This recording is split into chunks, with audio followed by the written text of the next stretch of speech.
afternoon, football fans. Welcome to Bishop Connolly High School for Mayflower League football. The Cougars hosting their nemesis right now, tied for first with their rival in the league, Southeastern Regional. This game is for first place, so there's a lot on the line this afternoon. Should make for some great competition on the field, and despite all the rain that we've had over the past week, this field looks fantastic, so kudos to the grounds crew to give these players the best conditions to play on this afternoon.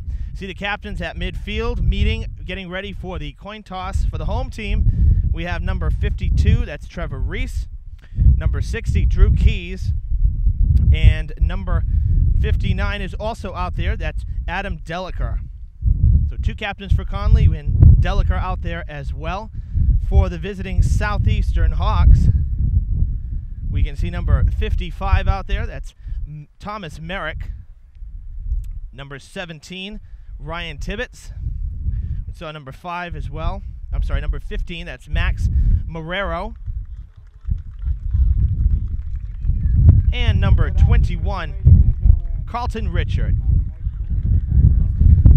And now the teams will huddle up and get fired up for some afternoon football. Obviously, Bishop Connolly High School does not have lights on their stadium, so it's daytime football all the time here at Connolly. Both teams, as I said, are tied for first in the Mayflower League.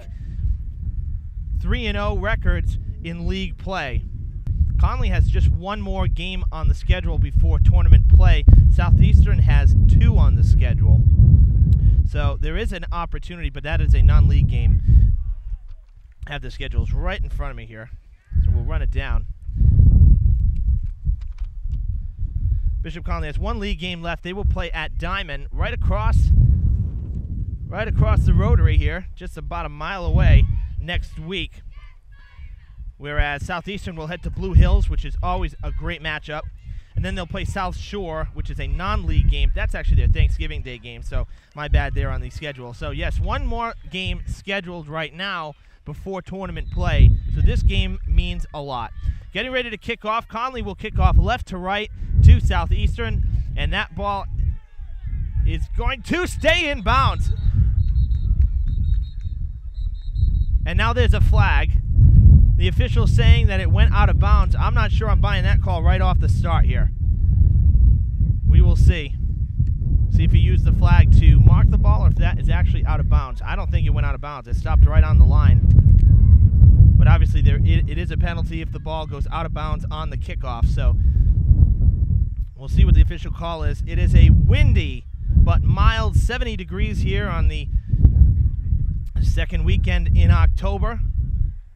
About as good as you can get at this time of year. There's been plenty of times that we have frozen on the roofs of press boxes. So this is a welcome sight. Sunshine, some clouds above, some wind, but it is warm nonetheless. Southeastern will have good field position to begin this game. It'll be 1st and 10 from the 40. Quarterback keeper Andrew McElligott will scoot to the right, try to cut in. And he's taken down just across the 40, a gain of about a yard or 2. About 2 yards. Southeastern overall, it has a 5-0 record this season. Bishop Connolly 4-1. Their one loss was to Durfee High School across the street on opening night. Been a busy weekend here in Fall River. Diamond was home. They hosted Tri-County for Mayflower League action. They lost last night. Durfee is playing as we speak against Big 3 rival New Bedford, so a bunch of big games this weekend here in the city. On 2nd and 8, they'll hand the ball off to Carlton Richard, who powers his way down towards the 50-yard line, maybe good enough for the first.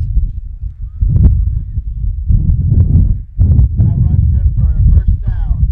That is good for the first down, spotted just between the 49 and 50-yard lines. So we'll call it 1st and 10 from midfield. The Southeastern team has scored quite a few points, 96 points in 5 games. They've allowed 43. So that's a 2-to-1 ratio, outscoring their opponents. They're doubling what their opponents are putting up. So that's a good way to live, and that's a good reason. That's the main reason why they are 5-0 right now. Connolly on the other side has allowed 50 points to scoring 64. So they're averaging scores about 13 points per game, so that's about 2 touchdowns a game. Although, as expected, as the seasons progress, scoring tends to get better.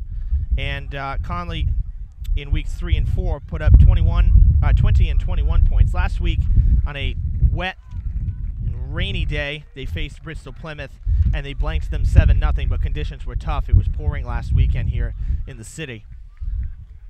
Back to Richard it goes, and that's going to be another first down as number 21 powers his way across the 40, down almost to the 35-yard line. So we got an extra push there before the whistle. So first down and more for the senior running back, and the Hawks will move the chains once again.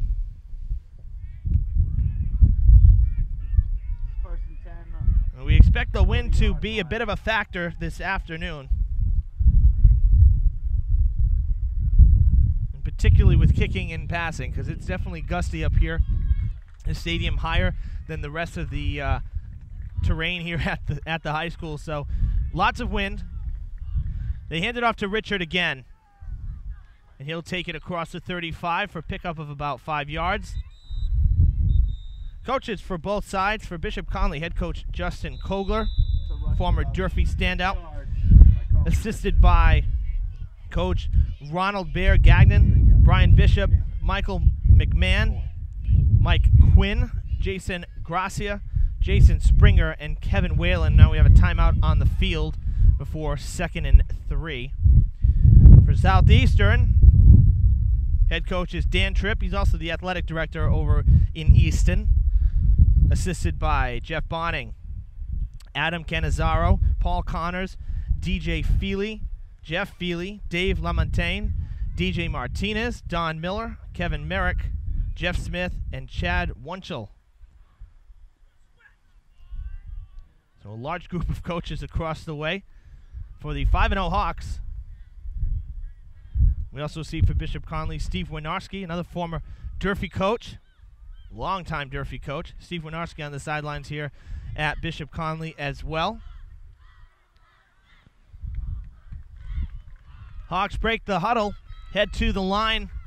2nd and 3 coming up about the 33-yard line. This time number 44 will take it. That's Malik Wallace.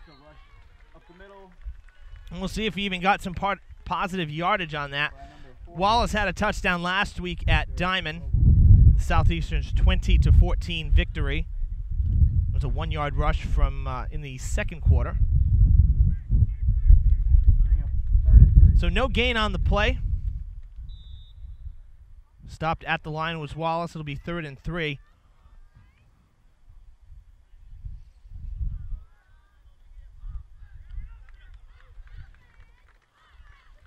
Big third down here for the Cougars.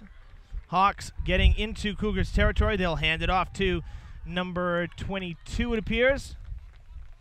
32, pardon me. That's Shane Derry, another senior running back. And he's across the 30, and that's good for another Southeastern first down. Fans still filing in. Nice crowd on hand. Not too many making the trip from Easton this afternoon, but the home team with a good contingency of fans. Do have some pretty dark clouds, though, coming up from the west, so we will hope that we stay dry. It's supposed to stay dry throughout the game. We see the officials measuring to see if the first down is there by a nose. Literally half a football. The Southeastern Hawks move the chains once again. This will bring up 1st and 10. Ball is spotted at the Connolly 29-yard line. It'll be 1st and 10 for the Hawks as they push towards the red zone.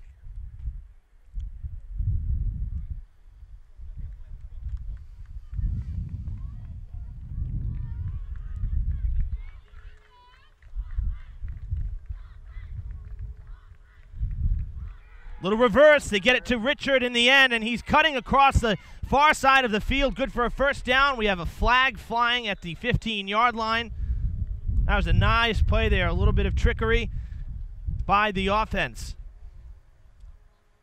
We'll wait to see what this flag is. They're pointing towards the Hawks, so it's possible it could have been a hold.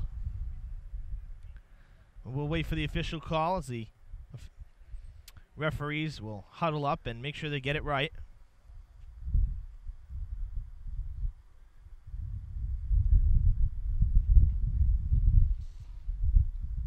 And here we go.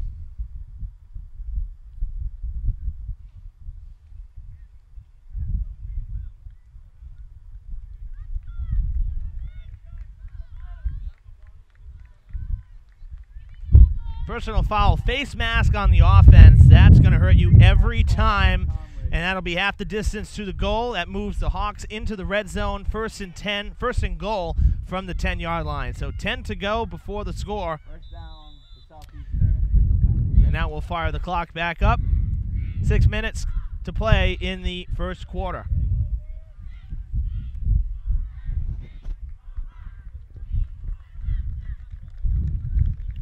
Hawks trying to score on the opening drive.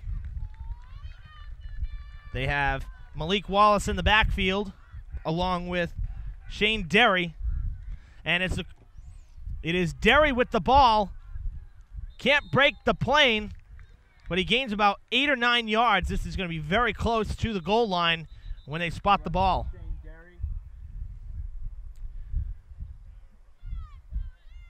Call a second and goal from the 2.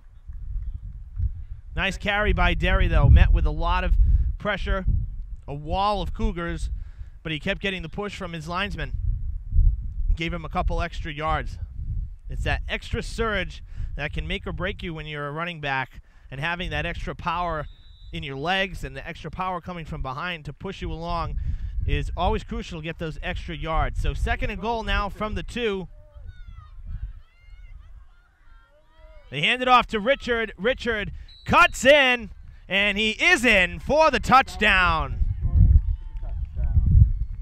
Southeastern takes a 6-0 lead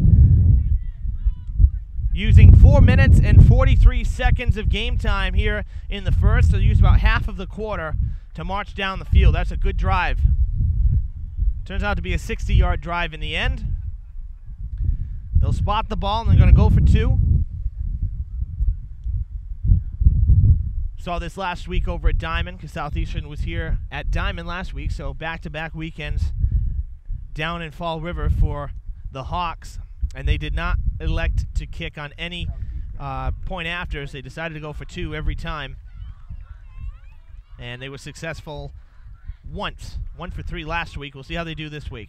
They hand it off to Richard. He's going to try to cut in. He gets tripped up, but the ball breaks the plane, or at least it looks like it from here. We'll wait for the official call. But that should be good.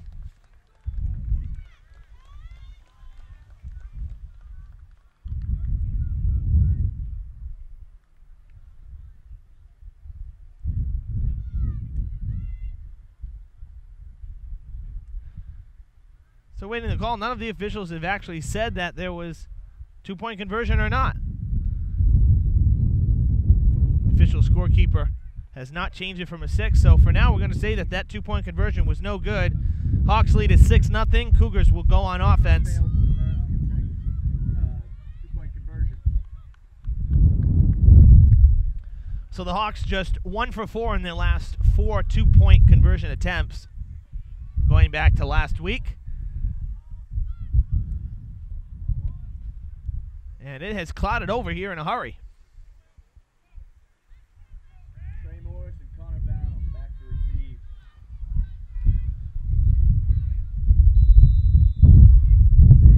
Cougars getting ready to receive the ball. Trey Morris is in the backfield along with Connor Brown. And kicking off for the Hawks is number 17, Ryan Tibbetts. Oh, pardon me, that was number 15. Number 55, Thomas Merrick. Trey Morris returns the ball to about the 35-yard line. Nice return. The Cougars will have decent field position on their first drive. I'm going to pull up the radar here. These clouds coming in. We have one small little blurb of showers on the radar. One that's over Seekonk right now, maybe about 5 miles wide, and one over Warwick, one over Providence. So we'll hope and pray that we stay dry. Have to keep an eye on the skies. But for now, the Cougars take to the line. Their first snap on offense of the afternoon. 1st and 10 from the 35. They hand the ball off to number 28, Cameron Reese. Rush for 4 yards. Grabs 4 yards on that carry. Bring up 2nd and 6 for Bishop Connolly. Be 2nd and 6 for the Cougars. Kevin Sullivan, junior quarterback, number 4. Cougars with just 2 seniors on this team. Drew Keys and John Nicoletti. Not something you see very often. So that means that most of this team will be back next year, something that coaching staff has to love. It makes their lives a lot easier. Cameron Reese on the run into Hawks territory, down at the 30. That's a rush for Cameron Reese. That's a 32-yard run. First down. Cougars with the first down and plenty more. That'll be 1st and Ball 10. spotted at the 30, 1st and 10 for the Cougars. Great run by Cameron Reese. And he's in the backfield once again, along with Connor Brown. Reese will get the ball. Got held up for a second, then found a hole and redirected himself, and he was able to pick up a couple more yards. The rush for Cameron Reese. Another 4-yard rush, so we'll call it 2nd and 6. Bring up 2nd and 5.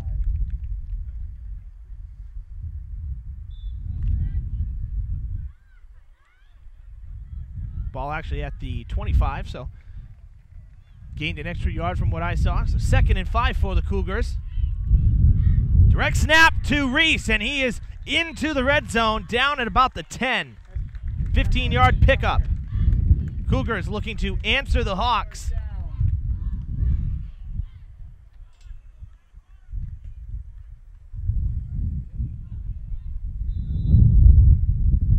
First and goal from the 10. Cougars wasting no time marching down the field. They've gotten down to the red zone in half the amount of time it took the Hawks.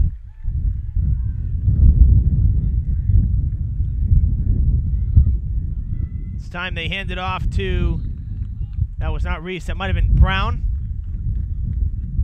It was Connor Brown with the handoff and the rush. And he picks up about 6 yards. So 2nd and goal from the 4.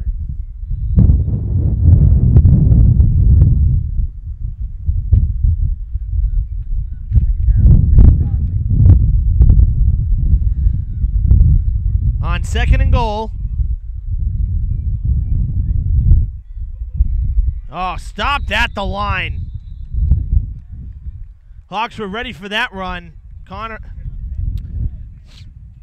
Brown went nowhere. That may actually be a loss of a couple of yards. A loss of 2 yards. Bringing up 3rd and goal. Lost about a yard, so 3rd and goal from the 5. 2 minutes to play in the first quarter. Brown and Reese in the backfield again. Sullivan fakes the handoff, and he is going to be taken down in the backfield.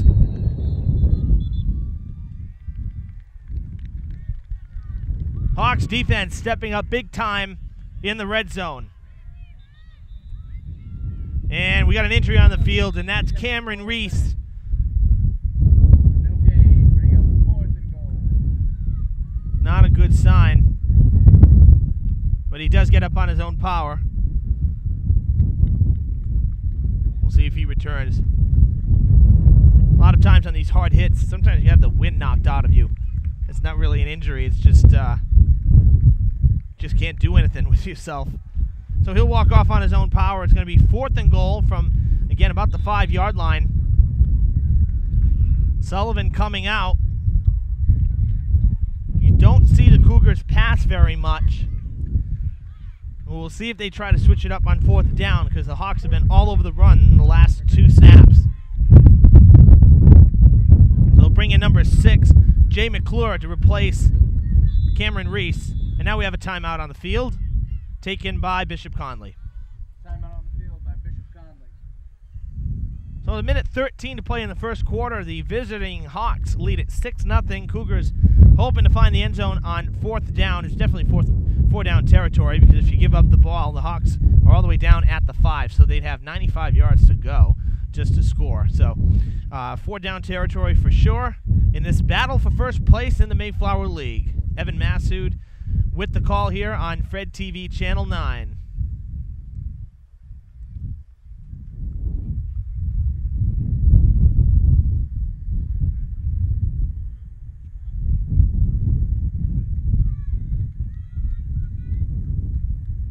Cougars break the huddle. It was a quick timeout. Cameron Reese remains on the sidelines. They stick with Connor Brown and Jay McClure in the backfield. 4th and goal for Bishop Connolly. 4th and goal from the 5. Big spot here for Connolly early on, trying to answer the Hawks' opening drive touchdown with a touchdown of their own. Pressure's coming right away. They're going to pass it to the far side.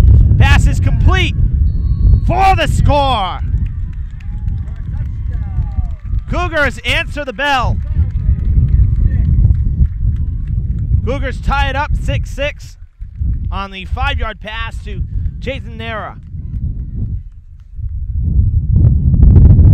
And now Nera will look to kick the extra point. Sullivan will hold.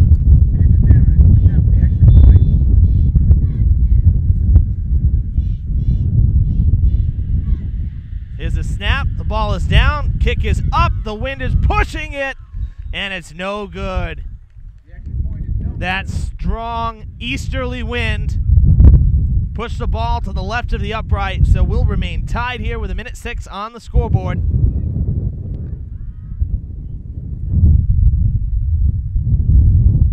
That was a good drive from Connolly, though. They pounded the ball on the ground, and then the quick 5-yard pass on 4th down. After 2 great stops by the Hawks defense on the run, they went to the air on 4th down, kind of expected that they would, and it paid off. Sullivan's first completion of the day results in the score.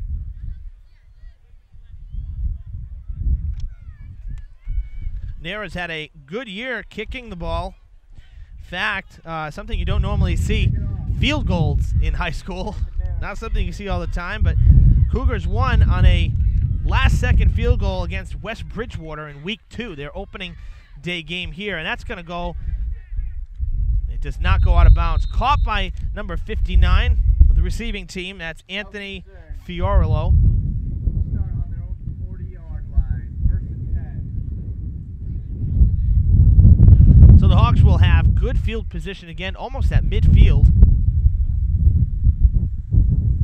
Yes, Nera kicked 20-plus yard.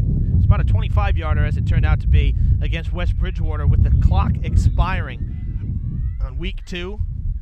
That gave Connolly their first win. It was opening day here. Cougars began their year at Durfee across the street. So the home opener here was a victorious one for the Cougars, thanks to that field goal. So Nera's picking off right where Chris Sylvia left off from last year, the senior who graduated, who did such a great job kicking while he was here as a player. And Carlton Richard with the carry. Gains about 7 and then runs into the Cougars. And now a late flag. That might be an unnecessary roughness call. We'll see what happens. But usually when there's a late flag, somebody's emotions got the best of them.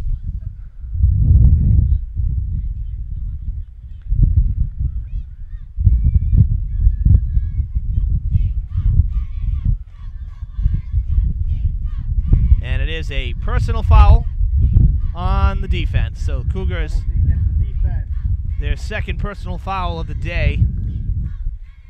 And that's going to move the chains down.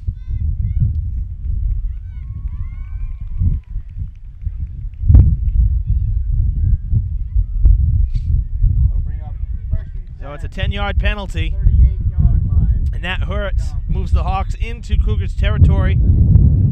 Less than a minute to play here in the first. The Hawks should get one more snap of the ball before we switch sides for the second quarter. 1st and 10 from the 38. They hand it off. Oh, what a break. Handing it off to Shane Derry. Found a seam, unzipped the defense, grabs another first down.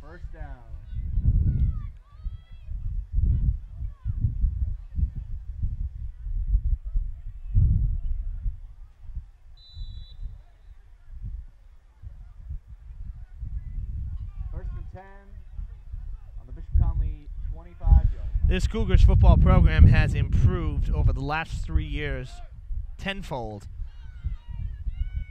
2 years ago, they finished below 500.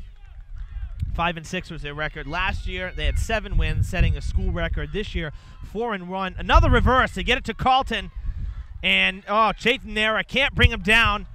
But now he is going to be brought down behind the line. We'll see if they gave him a yard's worth of gain here.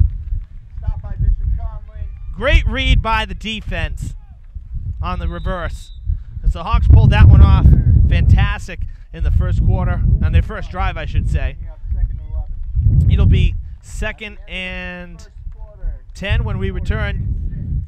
We'll switch sides for the second quarter.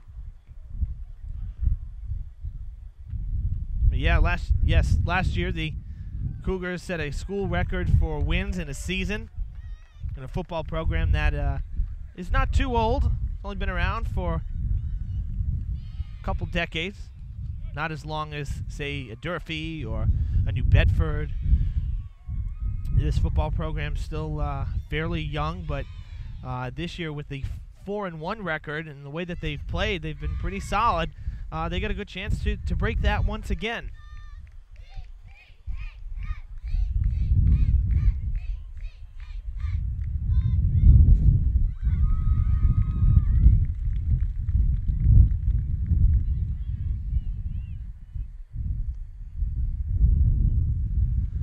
So a fresh 10 minutes on the clock here. Tied at 6. Both teams marched down the field on their opening drives, scoring touchdowns. And now the Hawks hoping to break the tie and pull ahead for and get their second lead of the game. It'll be 2nd and 10 from the 25.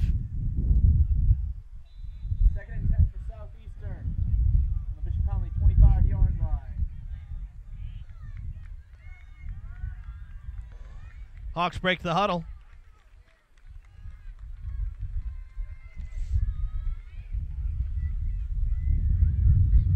Ball is given to Tiago Moreira, another senior running back. His first run of the day. And now he pulls up a little lame, grabbing the knee.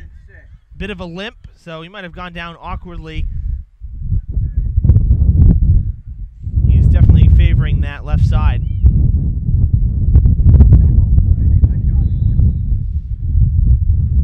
That's got to be a defeating feeling when you come in for your first play of the game and then you come up hurting. Never a good thing. It'll be 3rd down and 6. 3rd down and 6 for the Hawks. Cougars defense will look to step up. This is probably 4-down territory for Southeastern as well. They get it to Shane Derry. And Derry is going to be stopped short of the first down. So we'll see what Dan Tripp decides to do, the head coach for Southeastern. See if he goes for it or not. Certainly can't punt from inside the 30. And you're too far for a field goal. So one would imagine that on 4th and 5, we're going to see another snap of the football. And indeed we will. Andrew McElligott, the quarterback, heads to the huddle. Gives the offense the play. And it'll be 4th and a long 5. Cougars defense looking to step up. They get it to Richard, it looks like, and he is stopped at the line. No flags. Carlton Richard going nowhere. And the Cougars stop the Hawks on 4th down, deep in their own territory, and they'll take over on offense. Big play on defense there for the Bishop Connolly Cougars. Now just over 8 minutes to play. They'll take over on offense. They'll also get the ball at the half, so if they're able to score here, that would be huge because they'll get the football back to begin the second half as well. Now we got a timeout.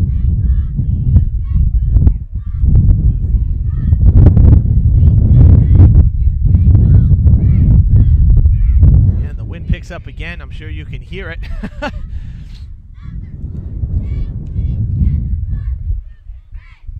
But a great day nonetheless.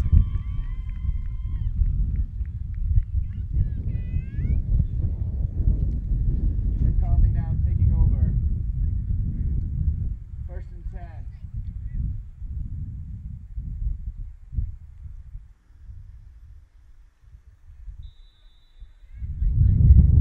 10. Fans still filing in.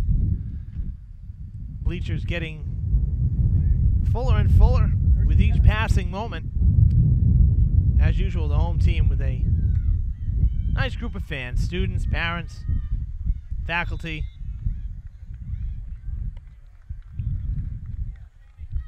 First and 10 from the Cougar 19. And we have a flag that may be a false start. It is, so that's going to back up Connolly just a little bit more. Flag on the flag. It'll be 1st and 15.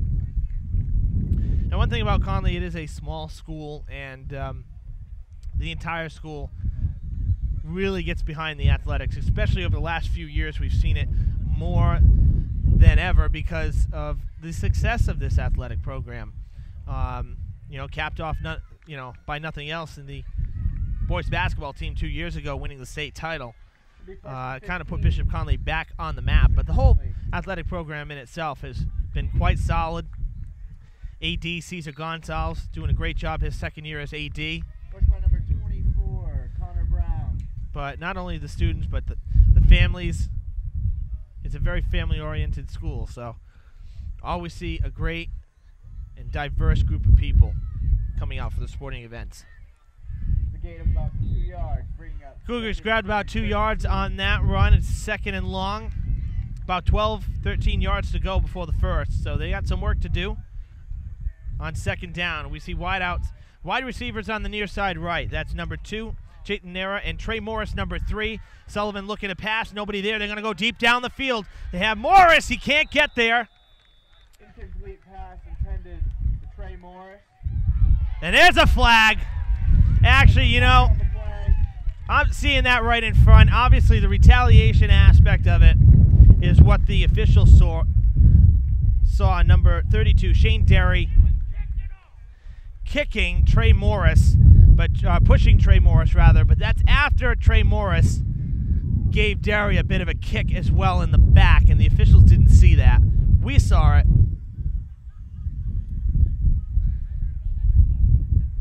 But the flag getting thrown after Morris was shoved down to the ground, so the personal foul goes on the defense. That's a tough call. That's a tough call.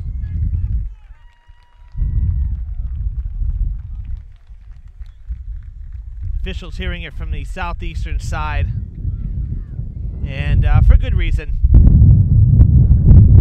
If one does it and the other does it, you can't call it on just one. You got to call it on both. And that should have been penalties that cancel each other out. Nonetheless, though, the home team gets a favorable call, and it's an automatic first down. But I like seeing the Cougars go to the air. This time they'll line up with Chayton Nera on the near side. On the far side now, Trey Morris will head, and they're gonna run the ball this time. Kept by number 24, Connor Brown, and he's down at midfield. A power run straight through the middle. That's another first down for Bishop Connolly.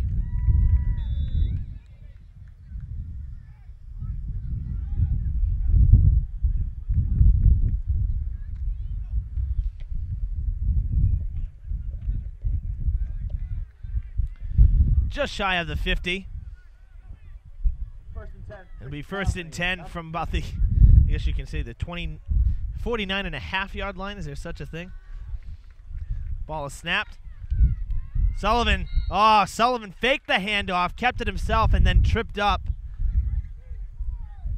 And that could be because of the field. I'm sure the field is still damp from the 2 inches of rain we got just a day and a half ago.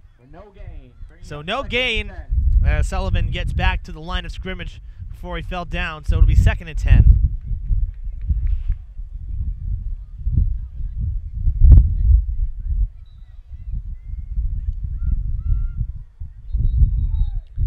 And now we get a timeout as Bishop Connolly asks for some time. Heading back in is Chathan Nera. They're pulling number 45, Sean O'Connor.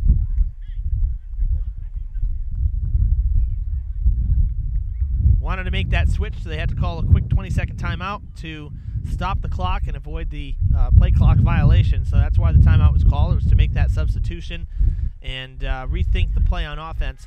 So 2nd and 10 after the quick timeout. 2nd and 10, 50-yard line. On the near side here, it is Trey Morris, number 3. We'll see if they target him once again. This time he'll be covered by Tiago Moreira. And now the defense is clapping because that's a false start on the offense, and that'll back up the Cougars another 5 yards. That's their 2nd penalty on this drive. 2nd and 15 on the Connolly 45.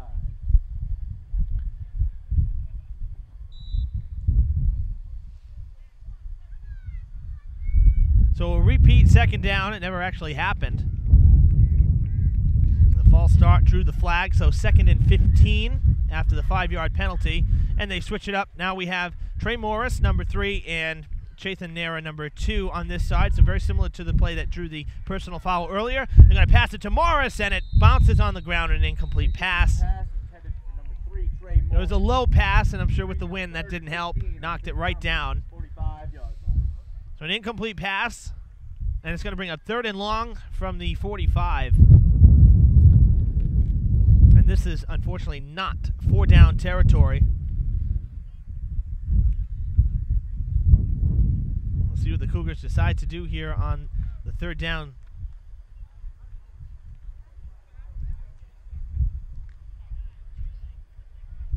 Looks like we're going with a very similar formation. Nera and Morris here on the near side with man-to-man coverage, number 2, Tiago Moreira, and David Burns, number 4. Sullivan going to pass it to Morris. It's right in the hands of David Burns, picked off. And he's still on his feet, digging and clawing at the ground. And now a flag is down. Number 59 for the Cougars, Adam Deliker, is clapping with the flag, so we'll see if that goes on. If that goes on the Hawks. Nonetheless, though, that's a clean pick.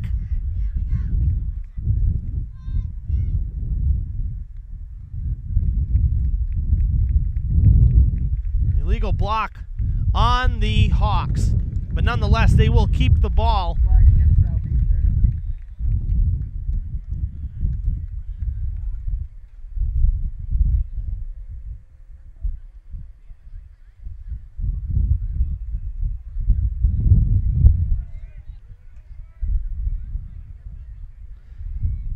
I take that back, folks. The block came before the pass was off, so that interception is null and void. So that, or is it not? Now the official is saying to turn it around.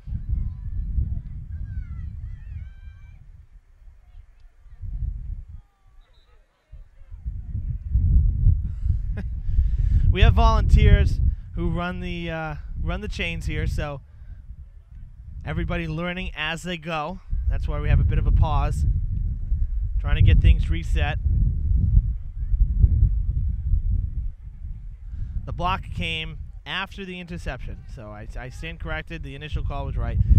Block came after the interception. So the Hawks will have the ball on offense, but the extra 5 yards that was gained by Burns is taken away. So right at the 45, the Hawks will take over in Cougars territory with 6:09 to play here in the first half. And a power run snapped directly there to number 17, Ryan Tibbetts. Play by number 28, Cameron Reese. Cameron Reese on the tackle. You see he gave his all, his shoulder pads Popping out of the jersey. Rush of 6 yards. 6-yard gain. It'll be 2nd and 4 from the 40. With each run from both sides, the clock will continue to wind down. So tough day passing so far for Sullivan, who's now out on defense. Sullivan 1 for 4 with a pick and a touchdown. Little toss to number 42, David Wallace. He's across for the first down. Tackle on a play by number He's 4, taken down right at the first down marker, but that should be enough. We'll see if the forward progress got him there.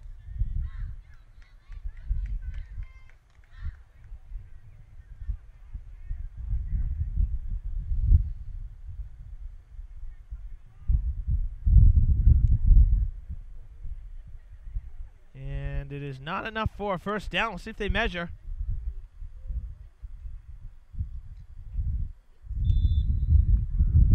It'll be 3rd and 1. So 3rd and short. They did not get the first. It looked like they did. But it said 3rd and 1. Richard in motion. They hand it off to 17 again. That's Tibbetts. And he powers his way for a 10-yard gain and the first down. For Southeastern, first down.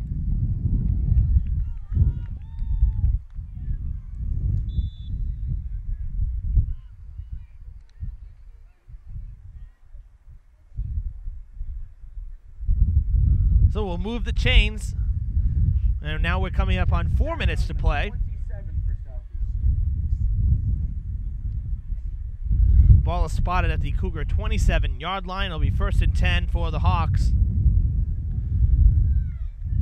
Now we have exactly 4 minutes. So here we go. Time running down here in the first half. Hawks trying to pull ahead. They hand it off to Richard. Nice! Oh, that's not Richard. That's number 44, Malik Wallace.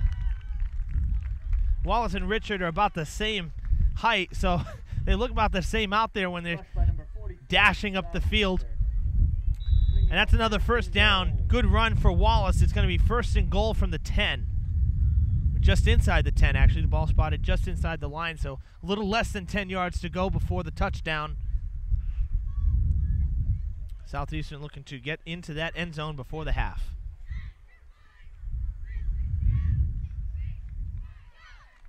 Just don't want to leave too much time on the clock for Bishop Connolly. That's the whole thing, because Cougars get the ball at the half as well, or to begin the second half. Quick toss to Shane Derry, number 32, and he is taken down right about the line of scrimmage. Maybe a gain of 2 or 3.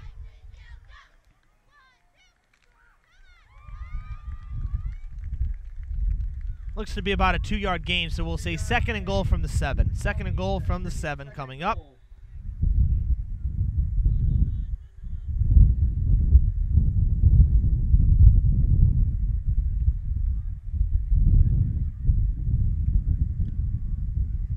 Hawks break the huddle. Knocking at the door. Richard in motion. They hand it to Wallace. Wallace on the run is taken down. Did he get in? That's the question. Right at the goal line, he's taken down. So the Hawks will get to run another play, and what this does is just eat up the clock. 2:15 on the clock. By the time the ball gets snapped, have about 2 minutes exactly to play. Ball at the goal line, so 3rd and maybe half a yard, 3rd and inches we'll call it. Richard in motion again. They hand it to Wallace. Does he get in? Tried to plow through the middle, and he does. Touchdown for Southeastern. And they lead 12-6. That run was very similar to the second quarter touchdown last week at Diamond for Wallace.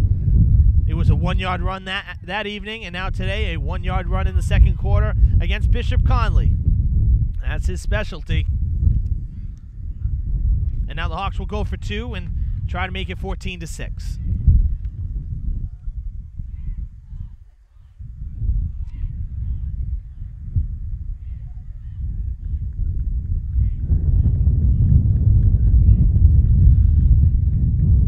up. Wallace is in the backfield. We'll see if they move Richard in motion yet again, just like the last couple plays. McElligot's going to try to keep it himself, and he's going to walk into the end zone. Untouched on that right side. 2-point conversion is good. It's 14-6. Southeastern over Bishop Connolly. There's still time on the clock, though. The Cougars will have 1 minute 53 seconds to try to march down the field and grab some points before halftime. So there is some opportunity there. Hawks gave the Cougars a little bit of time, and they're good with the 2-minute drill, as I said that. Week 2 victory against West Bridgewater. Cougars got the ball back on an interception under 2 minutes to play, and they were able to march down the field and kick that field goal. And based on the way the wind is blowing, it may be easier for the Cougars to kick from right to left rather than left to right when we saw Nera miss the extra point earlier. Kicking right to left may be a little easier because they have some trees blocking that side of the field. So we'll see what happens. Anything can happen. That's the beauty of live sports. You can't write the script on it no matter how hard you try. Morris and Brown in the backfield waiting to receive the ball. The wind has changed to a bit of a northeasterly direction now, so any field goal kick or attempt by Connolly should get some help by the wind. Morris catches it at about the 20. He's going to head to the sidelines, get out of bounds just shy of the 30. That stops the clock on the return. Nicely done.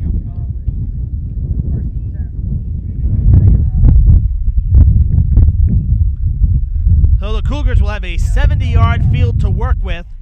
Ideally, you'd want to get them down to about the 20 or 15 to 20-yard line for a field goal attempt.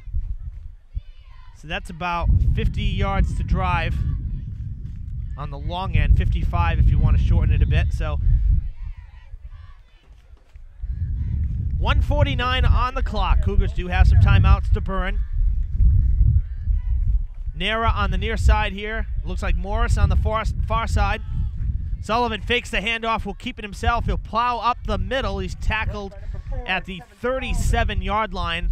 It's a gain of 7. It'll be 2nd and 3.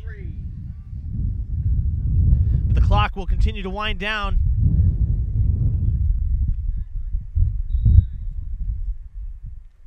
Connolly taking their time. I'm actually kind of surprised at that. No hurry up. Morris switching sides now. He will join Nera on the near side here. And they'll be covered by David Burns and Shane Derry. Man coverage here, one-on-one. Sullivan keeps it himself again. And he's across for the first down. But now we have just 1 minute to play. And now we have, I believe, a timeout called by Bishop Connolly. No, we didn't. They stopped the clock to move the chains. Clock will resume. That was a quick play call by head coach Kogler. Cougars break the huddle. 50 seconds to play here. Gotta hurry.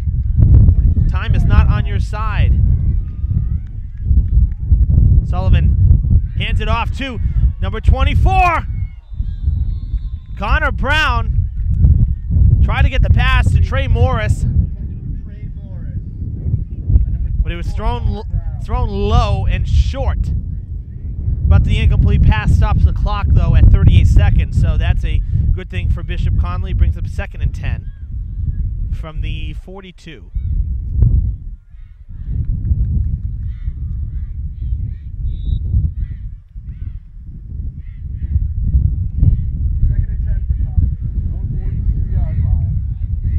Second and 10. Nera on the far side. Morris on the near side. Brown in the backfield. Sullivan spins. Hands it off. And a good rush up the middle by Connor Brown. He's taken down right at the 50, 2 yards shy of the first. And now a timeout called by Connolly. That play took up just under 6 seconds. So 32.3 seconds to play here. Cougars at midfield. Going to have to go for the kill shot. Pass right down Main Street, down the field.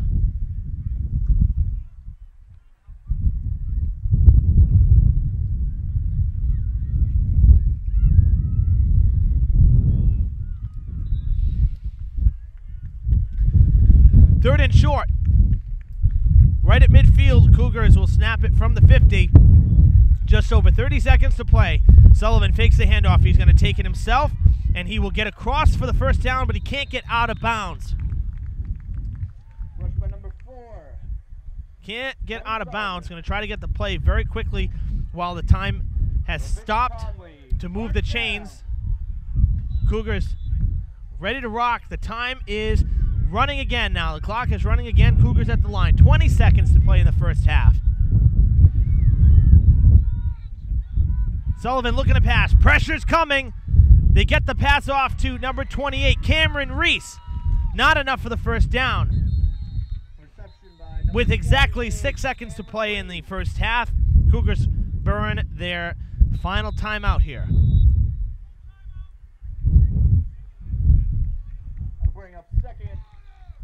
That was a good pass under pressure for Kevin Sullivan. It was a gain of about 7. So we have 2nd and 3 coming up from the 40.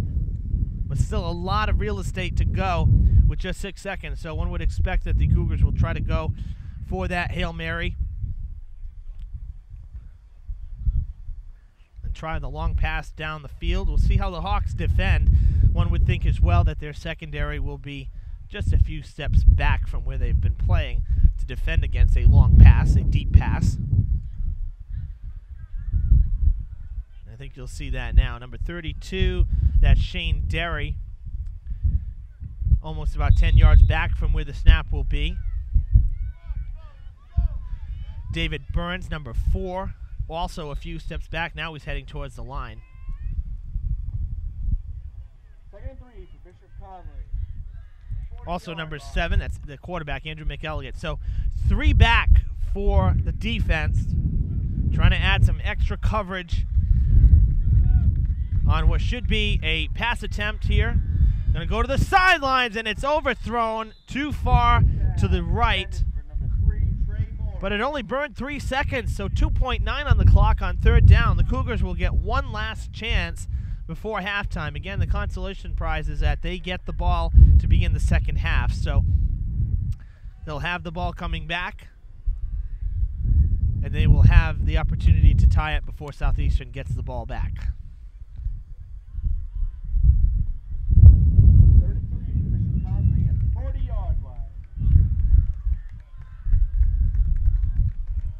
3rd and 3, last play of the first half. We have Nera and Morris on the near side. Sullivan's looking to go down the field. They pass it to Morris here right on the sidelines. He can't break free. And with that, the first half comes to a close. Touchdowns in the first quarter and second quarter for Southeastern.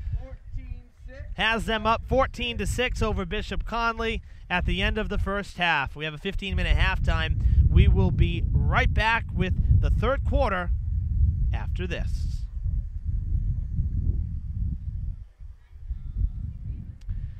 And we are back just under 2 minutes before we begin the second half. Strangely enough, there is nothing on the radar, but we have sun shining and we still have some rain dripping down. So not sure what to make of the weather right now, but one thing's for sure is that this one's going to end probably in an exciting manner because it's been close throughout. The Cougars tried to score at the end of the first half.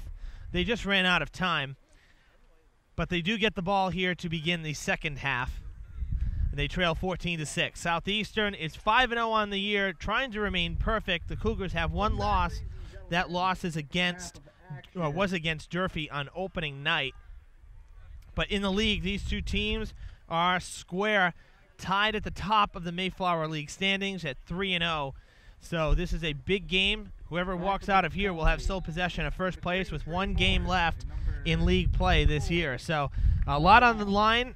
A fresh 10 minutes on the clock here for the third quarter. Southeastern leads Bishop Connolly 14-6, and they will hand the Cougars the ball to begin the second half. Here we go. Low liner. It is dropped. The ball is live. Trey Morris picks it up. He's across the 20. Tries to cut in, and he'll be taken down right at about the 25-yard line. So the dropped ball, it was fluttering in the wind, and the wind has not let up here at all. 26-yard line.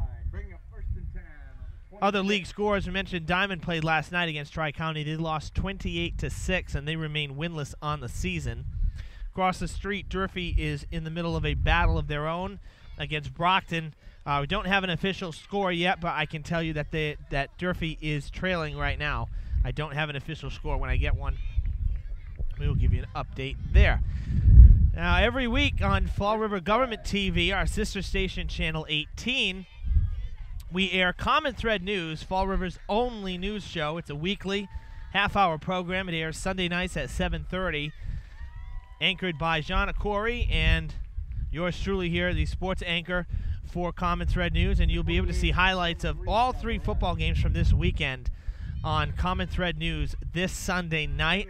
So if you want to see more than what you're seeing right here at Connolly, and you want to see the Diamond highlights and the Durfee highlights, be sure to tune into Channel 18 Sunday night. We feature the best of Fall River. News, sports, entertainment, and more on Common Thread News. Sunday nights at 7:30 on Channel 18. But for now, we're here on Fred TV Channel 9. Evan Massoud with the call for you this afternoon. It's a first down for Bishop Connolly, and they'll move the chains. Thrilled to be here on a great Saturday afternoon.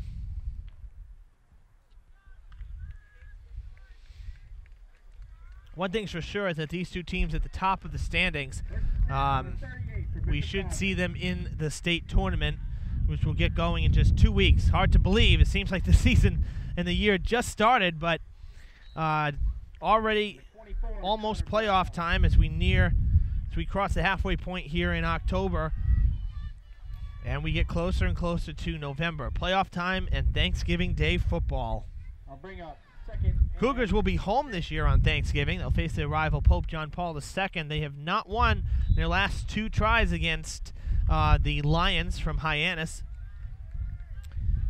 Diamond will also be home. They'll face New Bedford Folk. They have also dropped their last 2, as has Durfee. Durfee will head to New Bedford to face the Whalers, where the Hilltoppers have not come out on top on Thanksgiving Day in the last 2 years or so. So all 3 Fall River schools hoping that Thanksgiving will be good to them this year. Of course, on Thanksgiving, we will have exclusive coverage from New Bedford here on Fred TV Channel 9 as the Hilltoppers and Whalers square off in this 100-plus year rivalry between these 2 southeastern Mass cities. Makes for a lot of fun. It's a tradition, and we'll be thrilled to be bringing that to you on Thanksgiving morning, as we always do here on Fred TV. Cougars on 3rd down, needing to get to the 49, 3 yards to go, and it looks like they are not going to get there. In on the tackle was Justin Meeks, number 99. And we'll see where they spot the ball. Actually, that's a little better spot than I thought. You know, when you get that pile of players all together, it's hard to see who has the ball and where it's actually at. 4th and 1. It's going to be 4th and 1. Cougars on the field. It appears they're going to go for it. We'll see what happens. They are. Nobody back to punt. And this is a big spot in the game because Cougars are not even across midfield. And now, as expected, a timeout being called.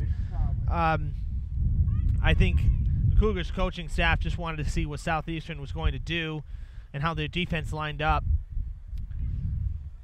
Nara comes out. Heading in now is Sean O'Connor, tight end. He's a junior this year. And he is the tallest player on the team at 6'5". So we'll see if maybe they're going for it on 4th and 1. We'll see if Sullivan tries to get to O'Connor and maybe pull a little Brady Gronkowski playbook action here. No, instead they power it right up the middle. They hand it off to O'Connor, using the big guy here to get the power rush, converting on 4th down. They cross the 50. They're into Hawks territory, and they got a fresh set of downs. Nicely done. That rush attempt is good for Connolly. 1st down. The first down grabs some cheers from the crowd. 1st and 10. So a fresh set of downs makes it 1st and 10 for the Cougars from about the 47, maybe 46. They hand it off to, I cannot see the number. That's number 28 there. Cameron Reese back into the game after coming out on getting injured earlier. He is back into the game, so that's a good sign. Cougars pick up 2. It'll be 2nd and 8.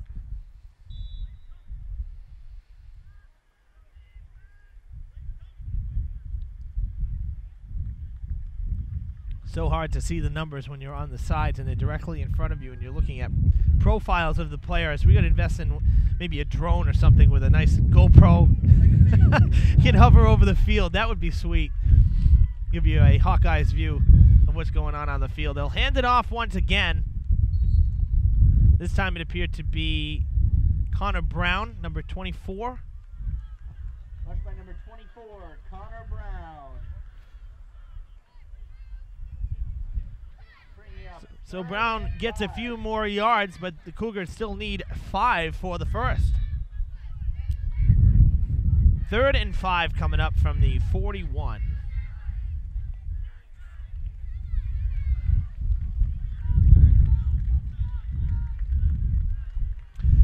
Trey Morris coming on the near side here. We'll see if this is going to be a pass play. The lone wide receiver on the near side right will be defended by Carlton Richard. Sullivan takes the handoff, pressure coming. No, he takes it himself, and he's going to cut in, get the first down. He does, and they'll move the chains. Nice run by Sullivan. He paused, he kept holding up, kind of, biding his time, and then cut in at the last second before going down to get the first down. Great block there by Trey Morris, because Carlton Richard was heading in, as well as Connor Camuso Sullivan, number 91. So the two of them were heading towards Sullivan, and Sullivan got a nice block by Morris, who is now lined up once again, and will go one-on-one with Carlton Richard here on first down. Sullivan hands it off, and stopped at the line was Connor Brown. He did not go anywhere. And again, in on that tackle was Connor Camuso Sullivan.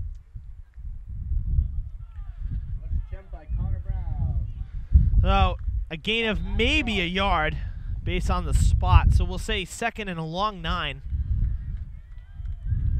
2nd and 9. Ball down at the 34. Cougars in Hawks territory. 3:30 to play in the 3rd quarter. They'll hand it off to Cameron Reese.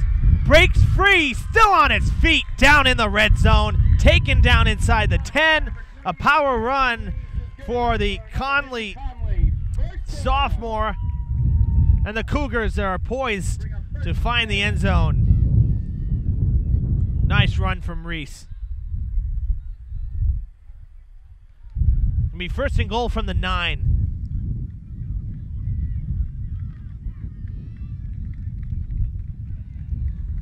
They'll line back up.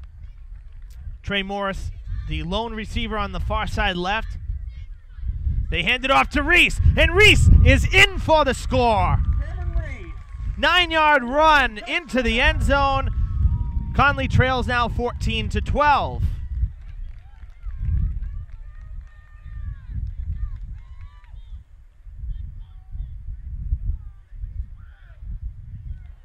And essentially, you have nothing to lose, so it's pretty much an automatic decision to go for 2. Because if you kick the field goal, you're still down by 1. If you don't get the 2 points, you're down by 2. So either way, you trail, and that's why they're lining back up to try to tie this once and for all at 14 aside. 14-12 the score, going for 2. Kevin Sullivan is going to get into the end zone. Tied at 14, the Cougars open up the second half with a 7-minute, 1-second drive. That was sweet. Cougars tied with the Hawks, 14 all.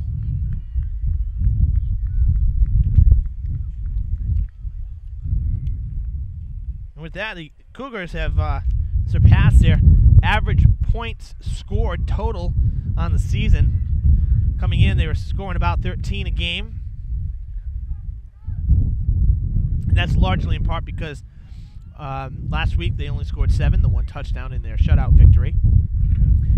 And the 10 that they scored against West Bridgewater, the 6 that they scored against Durfee. So they've had 3 games where they have not put up more than 1 touchdown. And then they've had 2 games where they've scored into the 20s. So average is 13 points a game. They have 14 this afternoon, so they're above average. Jathan Nera will kick it off.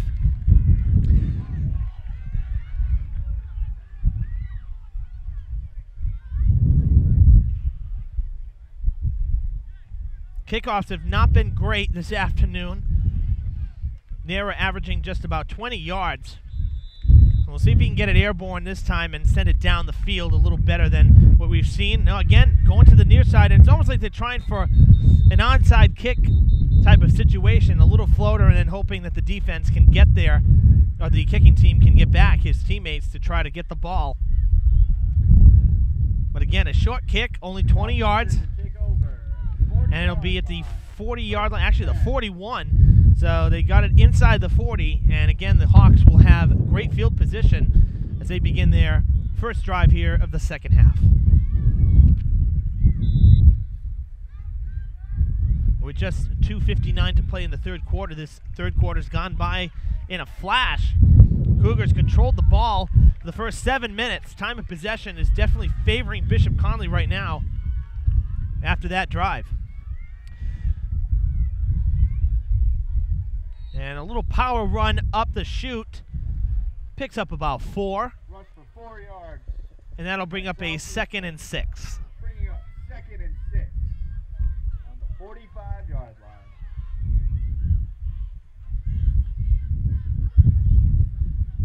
This will be a good test of the Cougars' defense here.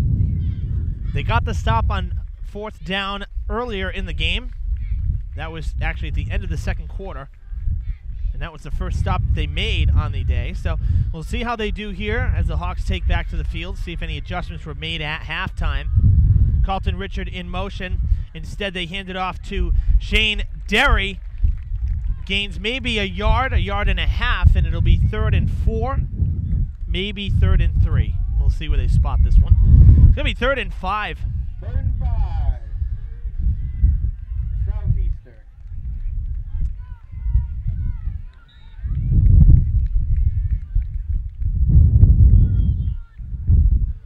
Starting to hear the Connolly crowd cheering a little more than they had now that they're tied up. They know how big this part of the game is now on defense.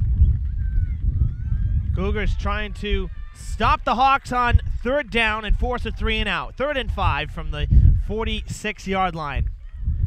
They hand it to Derry. Reverse to Carlton Richard, and he is stopped at the line.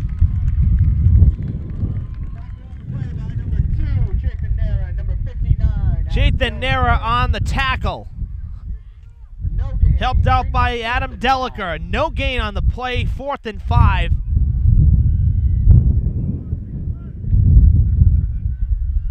And it looks like the Hawks may be thinking about going for it. We'll see what happens. Now a timeout is called by Southeastern. 1:02 to play in the third quarter. By far the fastest quarter here. There were no penalties on that Cougars drive. They ran down the field. So the rushing plays, keeping it going. You see the cheerleaders. Very cool, very cool. Back to the line on 4th and 5, and it appears the Hawks will have to punt. This is the first punt of the game for either side, trying to catch the Cougars offside. They don't. Direct snap to McElligott, the quarterback, and he's across. They faked the punt. After the timeout, one would have had to expect that that was coming. They faked the punt. They moved the chains. Hawks back in business. Picks up a first down. Taking the ball all the way to the 45-yard line. 1st and 10.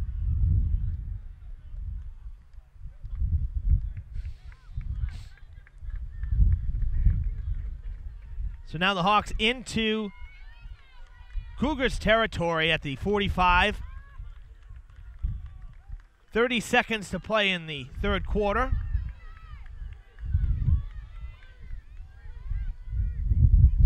They'll hand it off to, that's number 17, Ryan Tibbetts, across the 35. Another Hawks first down. Coach Kogler is now on the field, voicing some frustration. Good enough for Southeastern first down. Not a happy camper right now. 10 seconds to play. We'll see if the Hawks get this snap off before the bell rings. And they're just hanging out in the huddle. So we're going to switch sides. Fourth quarter action, the final act here from Bishop Connolly. Vying for first place. Both teams looking to pull ahead and take over sole possession. This is going to be a fun one. Don't touch that dial. Stay with us here on Fred TV Channel 9. Last 10 minutes of football here from Bishop Connolly.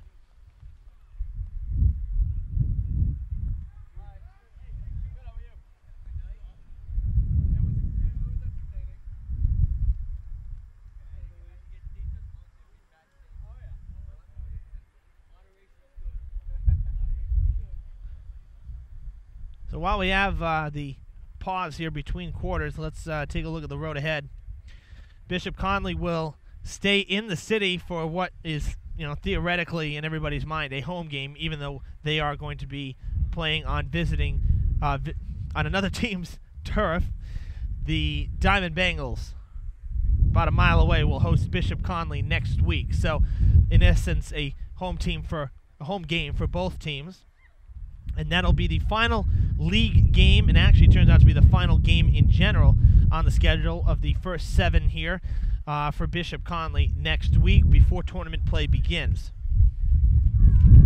Southeastern has 2 games left on the schedule.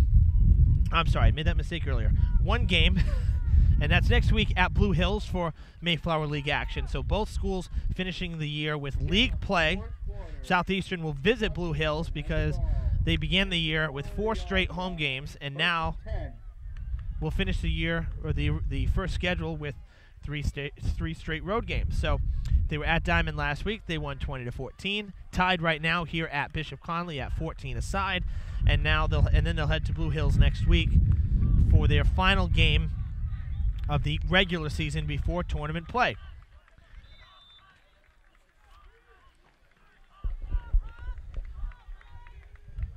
As we begin the fourth quarter, tied at 14, the Hawks and quarterback Andrew McElligott is sacked in the backfield for a loss of what should be 2 or 3 yards. Cameron Reese gets the sack, and that'll push the Hawks back a couple yards. Turns out to be a 2-yard loss.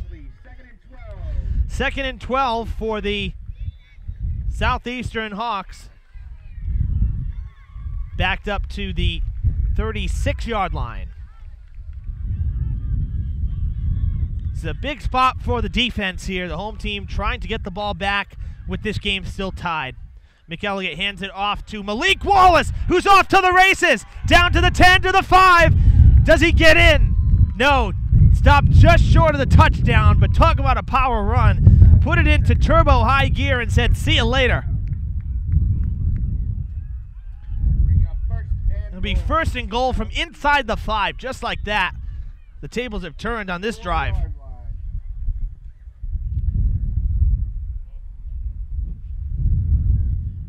Wallace is a fast running back, and he's a senior this year. So you can bet that Southeastern Coach Tripp is going to miss him after this season when you can pull off runs like that. And he's in the backfield here on 1st and goal. And now we have a flag. The flag on the play. Delay of game, play clock violation. Took too long to get that going, so that'll back up the Hawks. But the thing about that is it actually gives the Hawks a bigger field. When you're looking to do any passing plays inside the 5, everything is bunched up so tightly, it's hard to get a man open because there's nowhere to run. So for the Hawks, this could actually be an advantage. So we'll see what happens. Still inside the 10, but it opens up the field just a little bit, and it gives the Hawks more options. So you got to be on your heels if you're the defense. I should say on your toes. I guess it's all relative. First and goal after the penalty for the Hawks. In motion is Shane Derry. They hand it off to Wallace, who has a seam, and he is going to find the end zone for the touchdown, his second of the day. Hawks take a 20-14 lead.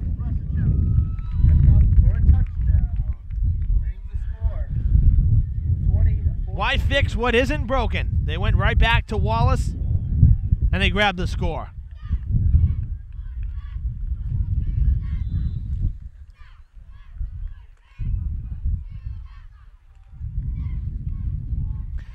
And as always, the Hawks will go for two, and they'll try to pull ahead 22-14. The scoreboard has not changed yet, but it is 20-14 at the moment. Going for two is the Hawks. McElliott tries to take it himself. Now he's going to try to pass to the corner, and it is deflected. Chaithanera on the defense makes it 20-14, or should I say keeps it at 20-14. 2 points is no good. And the Hawks are just 1 for 3 on the 2-point conversions this afternoon. So with 8:11 to play in this game, the Cougars need to control the football and the clock. Cannot afford a 3-and-out, cannot afford to give the ball back to the Hawks, who have been running it all day, and that'll allow the clock to continue to wind down. So the Cougars need some ball control and some clock management here. And all they need is to find the end zone to tie it up. And that's got to feel good, because then you can try for the extra point kick instead of going for two, which may actually pay off better, because as I said, Chaithanera has been pretty consistent this year. So all they have to do is find the end zone. Easier said than done. And there's a lot of time. But if the Cougars can pull off a drive like they had to begin the third quarter, a 7-minute drive with 8:11, that could pay off for them. So Hawks getting ready to kick it away. Will this be the last possession of the game? Can Connolly tie it up? Who will be in first place after these 8 minutes and 11 seconds of game time? A lot of questions that need to be answered. You don't want to change that channel. Trey Morris takes it, and he's going to be stuffed. Right at the 25-yard line, the ball came out, but I think he was down nonetheless. That was Tiago Moreira on the tackle. Trey Morris's knee, he was down before that ball came out. So if there was a loose ball, it's not a fumble, folks. Don't get worried at home if you're a Cougars fan. Bishop Connolly will have the ball, but they'll have a long field. Ball's going to be spotted at the 24-yard line. So the Cougars have some work to do with just now under 8 minutes to play in the game. And if you're Southeastern, let me tell you, Blue Hills is no pushover. The Cougars beat Blue Hills earlier this year, but Blue Hills has a fantastic athletic program as well. They are tough. So Southeastern has their work cut out for them next week. And unfortunately, with Diamond's struggles for Bishop Connolly, they have to feel good about next week, because the Bengals are averaging less than 2 touchdowns a game, and they're giving up about 3 or 4 touchdowns a game. So always a close game when those two teams square off, Connolly and Diamond, for the crosstown rivalry. But Bishop Connolly's got to feel pretty good going into next week. Still a lot of football to be played here, though. Running the ball is not working here on the first 2 snaps from the line.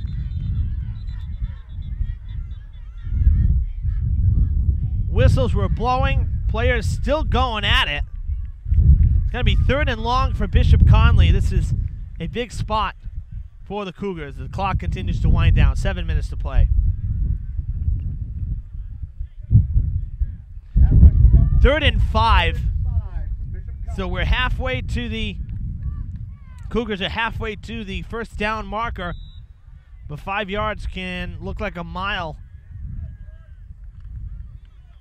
We'll see what they pull out of their bag of tricks. Chase Nanero breaks to the far side, right. Trey Morris to the near side. So we'll see if get a pass play here on 3rd and 5. Sullivan gets the ball. Spins around. Pressure coming. And it is almost picked off. Is it picked off? Or did it bounce? Saying incomplete. Incomplete. The Southeastern fans are cheering, but it is incomplete. Or at least that's the initial call. We'll see if anything gets changed here. I don't think it will get changed. Southeastern coaches are livid on the sidelines.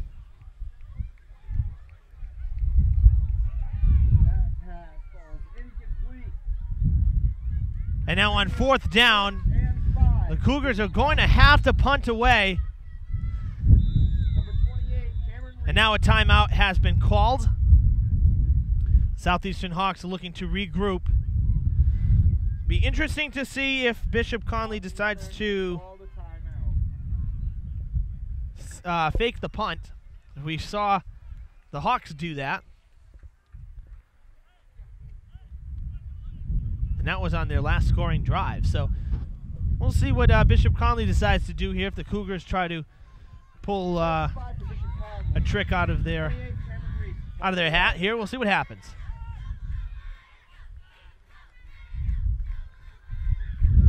Ball is punted away by Cameron Reese. Ball is loose. McElligott has to just fall on it at the 42-yard line. But once again, fantastic position for the Hawks to begin their drives.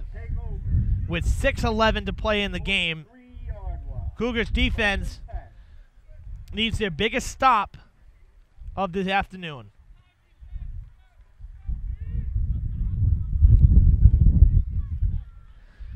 And the best part is, despite the little halftime sprinkle that we got, it looks like we're going to stay dry for the rest of this game.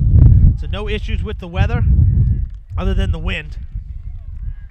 It's been a really great day for mid-October. I can remember a couple years ago we did the Durfee-Brockton game across the street, and it was torrential rain. It was mid-October, torrential rain. It was like 45 degrees. It was just nasty. Ball almost comes loose. Malik Wallace is going to be stopped in the backfield, but the transfer from McElligott to Wallace almost resulted in a fumble. Should be a loss of 5. I take that back. Forward progress. So scratch that. Forward progress got them to the 40. It's a loss of 2. So 2nd and 12 coming up. Brings up 2nd and 12.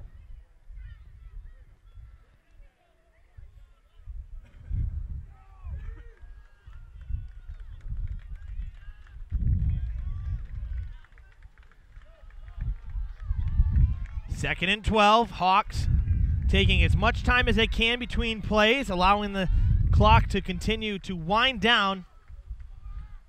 And Wallace just flies it up the middle again, propelling his way across the line of scrimmage down to about the 45. It brings up 3rd and 7. And we'll be inside 5 minutes Rush for number 44. upon the next snap of the ball. About 5 yards. Bring up 3rd and 7.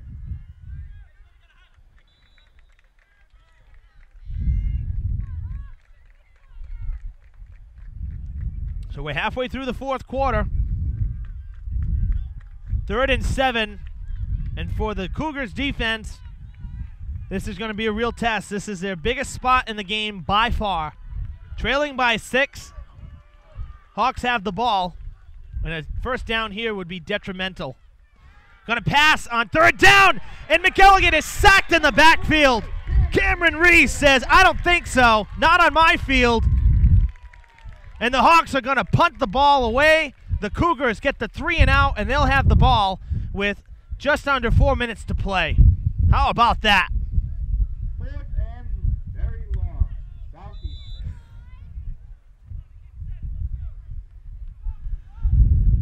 It's going to be 4th and 16 from the 36-yard line. I can't see a fake punt here. There's just too much yardage to gain.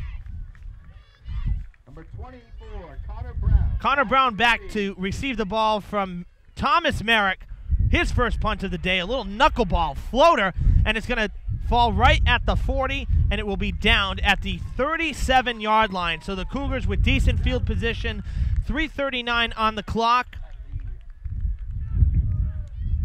And I think it's safe to say the Cougars will be going for the win. This should be one of the final drives of the game, and if the Cougars can get a couple first downs, it will be the final drive of the game. So the defense stepped up where they needed to. Now we'll see if the offense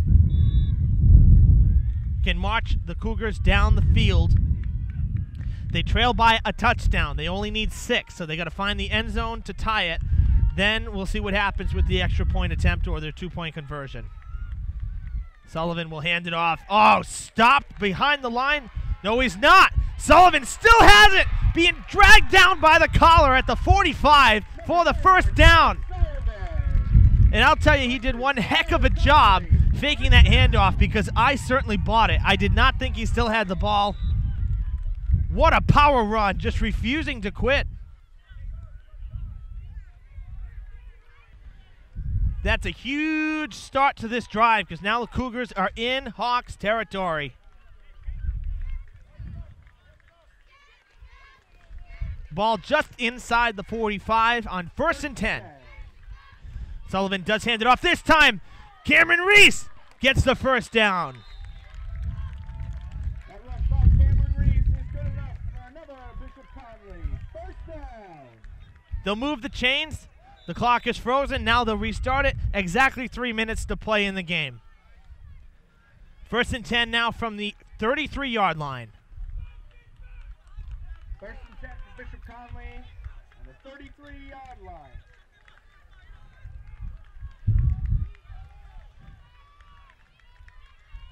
Sullivan. Little toss back to Connor Brown, who breaks towards the sidelines, will pick up about 4 or 5 yards, and more importantly, getting to the sidelines stops the clock. It was a lateral toss. You've got to be careful of those because if the ball gets loose, it's a live ball and it would be a fumble, but nonetheless, Brown squeezed the hands on it, went out of bounds to stop the clock at 2:31. And it will be 2nd and, it appears, maybe a long 5, 2nd and 6. Ball is at the 29. We'll call it 2nd and a long 5.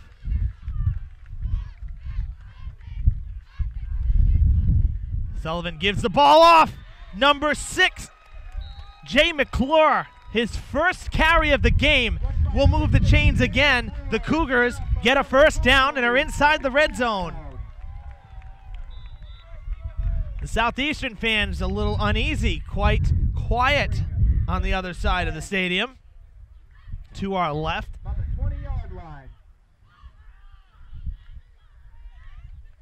Again, if you're just joining us, 20-14, Cougars trail with 1:45 to play, 1:48 exactly, now with the timeout. And this is for first place, folks. Biggest game of the year for both sides.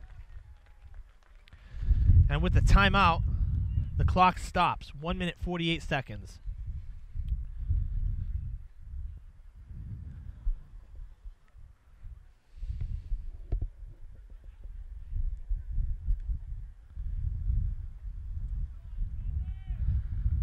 2 years ago, the Cougars started the year 4-1, just like this year. They ended up finishing the year 1-4 before their Thanksgiving Day game, which they lost. So they ended up finishing 5-6 that year. This year, starting 4-1, they look very solid, much like a couple years ago. So we'll see what happens as this year goes on into the playoffs. The Cougars definitely look like a good team this year.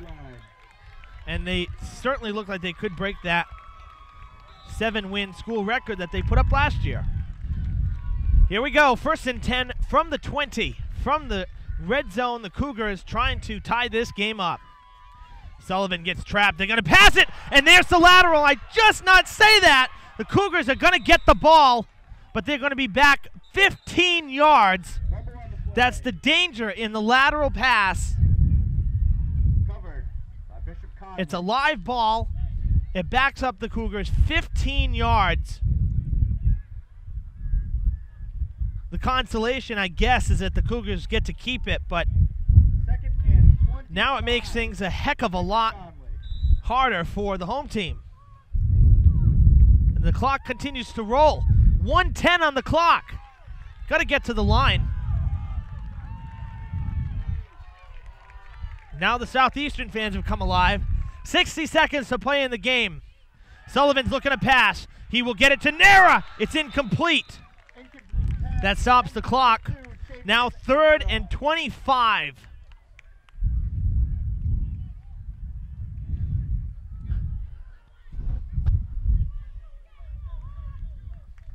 We'll bring up 3rd and 25 for Bishop Connolly.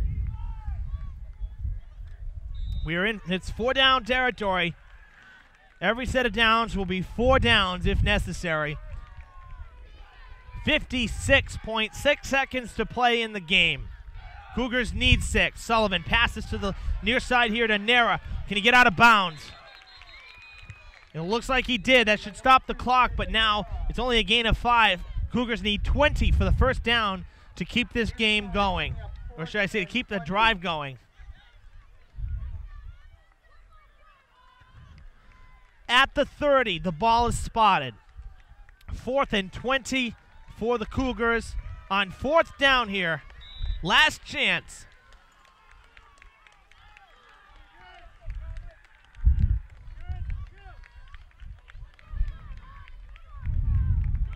Last chance for romance, as they say. Cougars need 6 to tie it. They need 20 to keep the drive alive. Wide receivers to the far side. Sullivan's going to get pressured. They're coming after him. Gets the pass off. It is incomplete. The Hawks take over on downs, and all they need to do is take a knee. The offensive line was troublesome on that drive.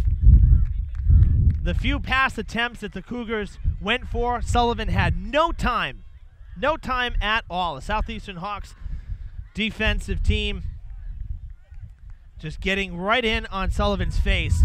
The offensive line could not hold him. 42 seconds. Southeastern to take over. Southeastern will take over from the 30-yard line, leading by 6. They will remain perfect on the season. 6-0 overall. Sole possession of first place. A 4-0 league record. Bishop Connolly will get their first league loss of the year as the Hawks call timeout. So the Cougars will fall to 3-1 in the league, 4-2 overall. And the best that the Cougars can do now is hope to tie for first place in the Mayflower League next week by taking care of business at Diamond and hoping that Blue Hills can defeat the Hawks. Nonetheless, we're going to see Bishop Connolly in the tournament, that's for sure.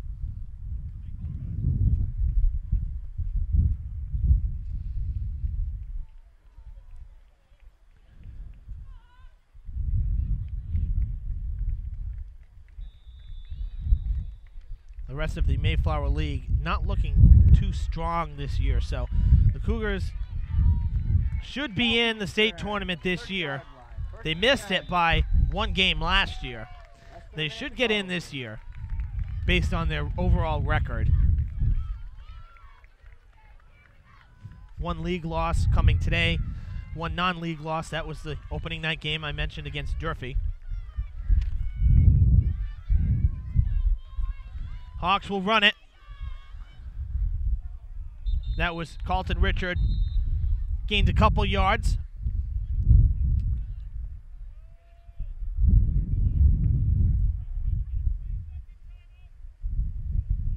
Timeout for Bishop Connolly. It stops the clock with 35.7 to play. A lot of Cougars fans heading for the exits now.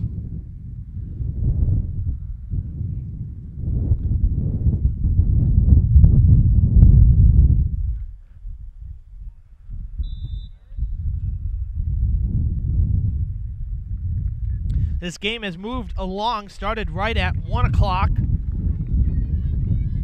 And we're just an hour and 40 minutes into action here with seconds left to play. So this was a pretty quick game, despite 5 scoring opportunities for both teams. That was Shane Derry, crosses the 35. It brings up 3rd down and another timeout taken to stop the clock, it appears. 3rd and 4, Southeastern. So that stops the clock at 29.5 seconds.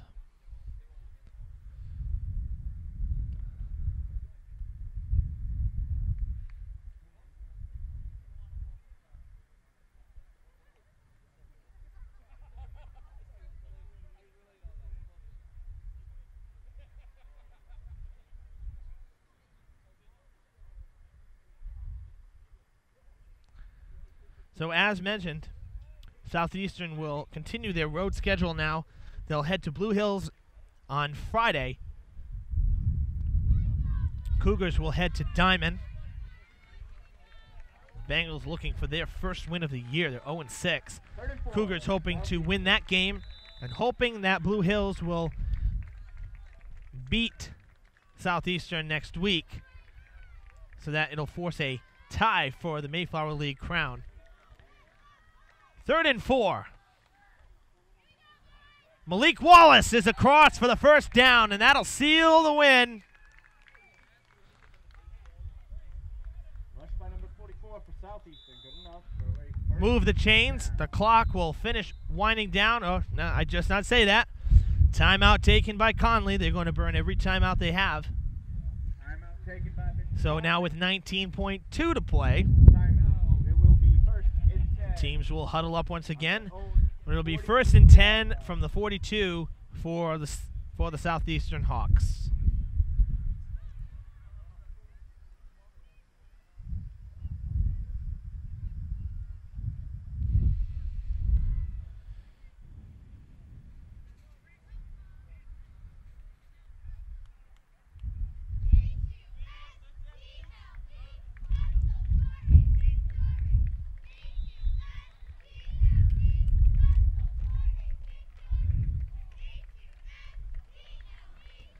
So for Bishop Connolly, after allowing just 6 points in their last 2 games, they allowed 20 today on their home field to the perfect Southeastern Hawks team. They take the knee. That should do it. I don't believe Connolly has any more timeouts, do they? Oh, they have 1 left. 1 left. I miscounted there. So 1 left. It stops the clock at 10 seconds. We'll prolong the game just a smidge more.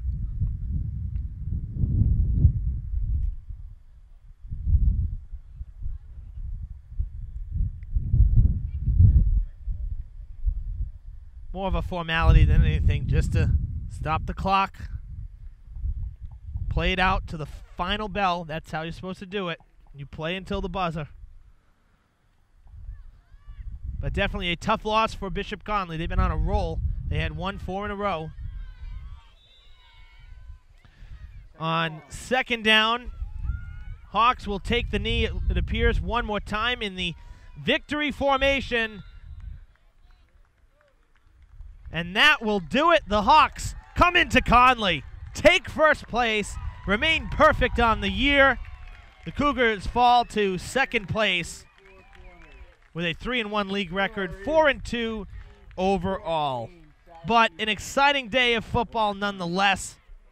Want to thank Cesar Gonzalez, the athletic director here at Bishop Connolly, and Coach Dan Tripp from Southeastern, who is also the AD over in Easton for the Hawks athletic program, for their cooperation, helping us out here this afternoon. Jillian Rose, one of our Fred TV students, running camera, getting some great footage for you today. I'm Evan Massoud. Once again, the final score from Bishop Connolly, 20-14. The Southeastern Hawks defeat the Bishop Connolly Cougars. We'll see you again soon. Have a great day.